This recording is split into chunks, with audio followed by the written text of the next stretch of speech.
Many students who are deaf and hard of hearing are able to succeed in the mainstream setting when they have the appropriate services and accommodations in place.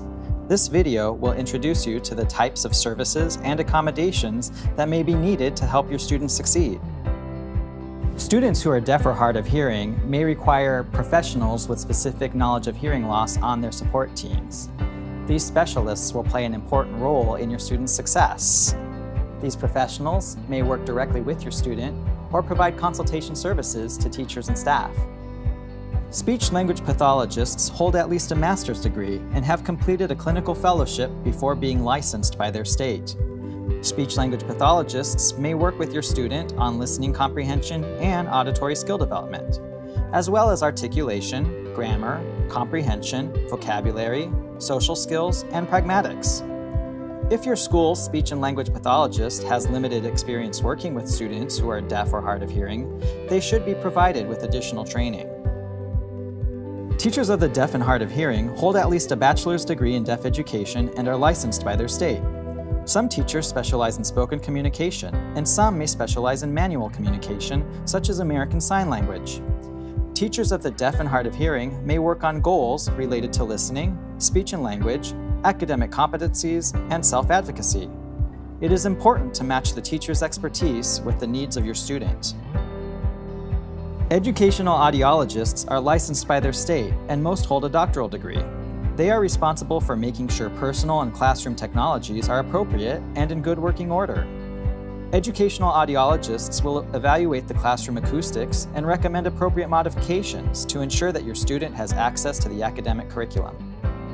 Some students require interpreters to fully access spoken information in the classroom.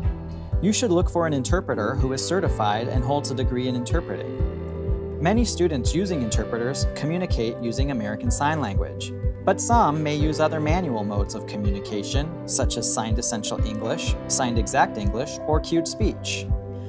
Students need to be proficient users of their communication modality to be able to access the information delivered through an interpreter. It is essential to find an interpreter that matches your students' needs. To ensure equal access to the curriculum, interpreter services will likely be needed throughout the school day.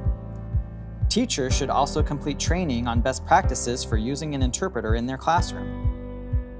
Some students need the assistance of real-time captioning to access curriculum and classroom discussion. Real-time captioning is a system that displays a speech-to-text transcription of all that is said in the classroom. These services can be provided on-site or remotely. Students who require these services may need them for all academic courses or may need them for specific courses only. Children who are deaf or hard of hearing may also require physical accommodations. These will address the listening challenges associated with noise, reverberation, and distance. For many students, remote microphone hearing assistance technologies will help the student hear their teacher and peers in a noisy classroom. Sound is transmitted wirelessly from a microphone to a receiver built into the student's hearing device or placed near the child. These devices should be selected, fit, and validated by an audiologist. If you have questions about these technologies, contact your educational audiologist. Noise and reverberation are especially detrimental to students who are deaf or hard of hearing. Classroom acoustics should be evaluated by an educational audiologist prior to the start of school. In many rooms, low-cost modifications can be implemented, such as the addition of area rugs or covers for chair feet. Noise sources should be reduced or eliminated. Heating systems should be serviced, and loud clocks, aquariums, and refrigerators should be removed from the classroom. Some classrooms should be avoided. These include classrooms overlooking a playground or busy street, classrooms in a well-trafficked hallway, large classrooms with high ceilings, or open classrooms or classrooms with semi-permanent walls. Students who are deaf or hard of hearing should be seated in a place where they can easily see their teacher and also their peers. The educational audiologist will recommend the best seating location based on the student's hearing loss, the classroom's acoustical and physical characteristics, and the teacher's instruction style. The best place will vary depending on the classroom setup and the characteristics of the student's hearing loss. In a traditional classroom with rows, the best spot may be toward the front and to one side of the classroom, where the student can easily turn to see peers. In classrooms where seating is clustered or not in rows, the best seat may not be obvious. If your student is a good advocate for his or her needs, ask what seat might work best. Closed captioning should be set up on all video media. Even if your student is at an emergent reading level, captioning will support vocabulary growth and awareness of topic transitions.